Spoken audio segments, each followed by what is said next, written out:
I'm so proud.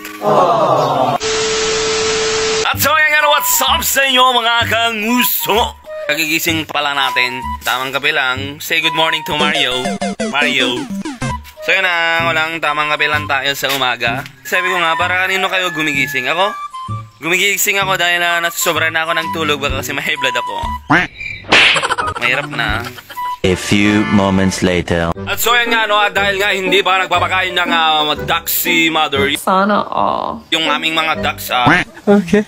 iba yung ducks na iniisip nyo naman. Siyempre ako lang nag-isip nun. Tara na, tayo na lang ang magpapakain sa ating mga alagang pato. At yan na nga sila, ready na ang ating mga pato.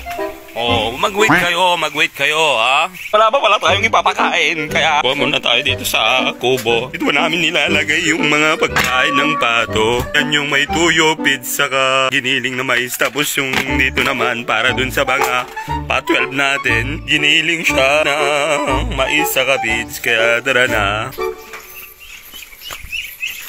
Parang kailan lang talaga nung maliit pa sila. Pag napakain ako sa kanilang takbuhan. Pero ngayon, ang gudorbab nila. Pero syempre, normal lang naman yun sa mga nag-aalaga. Basta importante, mahalaga. Sabi nga nila, if you gain is no... Sabi nga nila, is the pain is no pain, is my liar, is my pain. Ang dami na problema na Pilipinas. Huwag ka nang dumagdag. So ngayon, medyo madumi na din yung tubig. Ay, ito yung kanilang tubig. Dito lang sa batya. Kaya kukuha tayo ng malinis na tubig. Kasi pag, alam mo kung pato, pag hindi ko, nakakalason din yun pag hindi pinapalitan yung tubig na yun. Inom nila.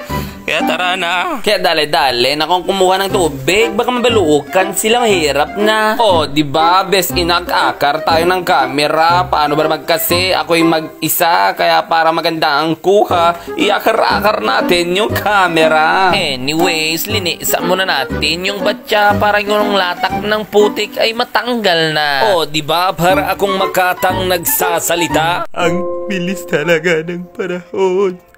Parang kailan lang nung kapimpisa nila at ililipat ko sila sa kulungan nila. Ngayon, ang lalaki na nila at ang tutugin.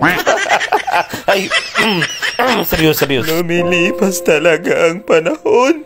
Kabiyak ng ating mga gunita. I'm so proud. Please, sa susunod na buwan, pwede na nating ibenta.